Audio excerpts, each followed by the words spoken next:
For the last 4 weeks, I've been trying to increase my threshold through an intervention that we took on the bike erg. And today I'm going to give you an update on that. Hey guys, welcome back to the channel here. My name is Jay. I'm a sports physiotherapist and strength and conditioning coach. I'm also the head coach here at Explore the Movement. For those of you who are new here, welcome. And those of you who are coming back, welcome back. So for the last 4 weeks, I've been taking an intervention into increasing my threshold capacity on the bike erg modality itself. So for those of you who missed the first 2 weeks, I'll link a video up here so that you don't miss anything out. But for those of you who have been following around, let's kind of dive into it a little bit deeper. So just to give you a preview of kind of like a rundown of what has happened so far. For the first 2 weeks, what I did was I did a 10-minute warm-up where I get more or less up to race pace. And then I'll do 4 rounds of 3 minutes on at my selected wattage, which would be 200 watts. And then I will do 2 minutes of recovery at 100 watts.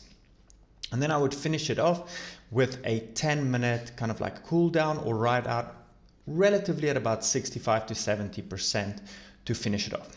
I did 2 weeks of that. And now I just completed another 2 weeks, but with a adjusted segment.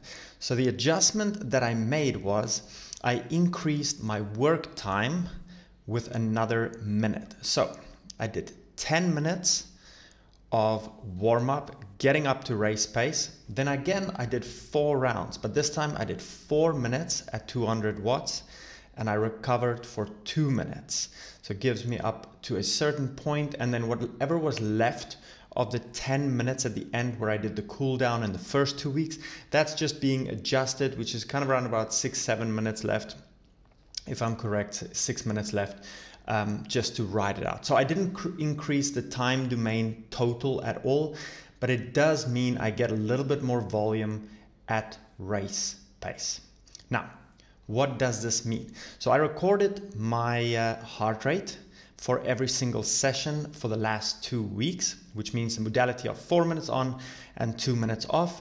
And let's take a look at that. So what we can see here is in week 3 on Monday, where we started off, our maxes reached well above 140 beats per minute. So what does this mean? This means that the effect that we had on the heart rate was a little bit more strenuous than it has been the prior weeks to that.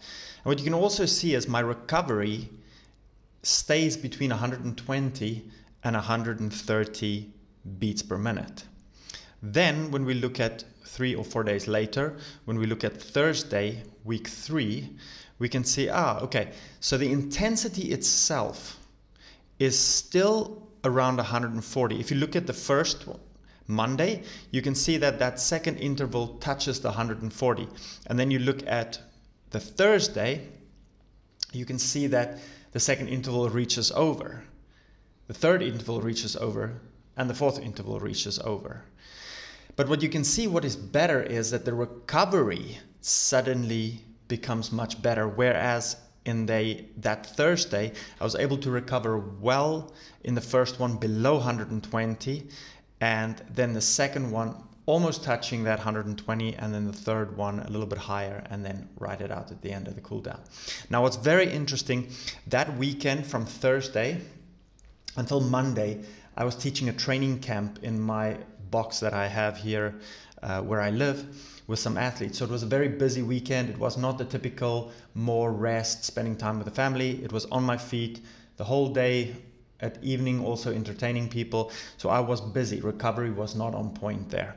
Then when we go to the last week here, this week that we were just finished, we can see on Monday that week 4, we are well below the 140. So there was a big jump from the 140 that we had over in week 3, and then suddenly on week 4 we had well below 140. So this is a big adaptation. Now this is a single day standing out, so we can't put all our eggs in one basket now, because we need to be able to to assess what's going on for the further weeks. You can also see that recovery was well below 120 this time, reaching the first and the second interval under 120. Then we move on to the Thursday, which is the workout we did today. We can see that the first interval reached just 230, and then the subsequent intervals after that well below 140. So we have a lot of positive adaptation here. Look at the recovery as well. Recovery touched on 110 beats per minute for the 2 minutes. So I didn't change anything in 2 weeks. I kept the same intervals. I kept the same intensity, the durations, everything kept the same, but I allowed the body to have some positive effect or positive adaptation towards what we did in the plan right here. And you can see that so far by this, and this is by all means not the most accurate scientific case study, but we can see that we do have positive adaptation here to the intervention. Now I have to say this is not standalone by itself. I do still do zone 2 running, I do still do strength training. So this is purely an intervention with the work that I have been doing. Now, is it due to an increase in total volume as an exercise, or is it really an increase in the typical training that we're doing, this typical lactate threshold training? That's a question to be asked. I would obviously have a biased opinion and say it is the intervention of the lactate work that we're doing.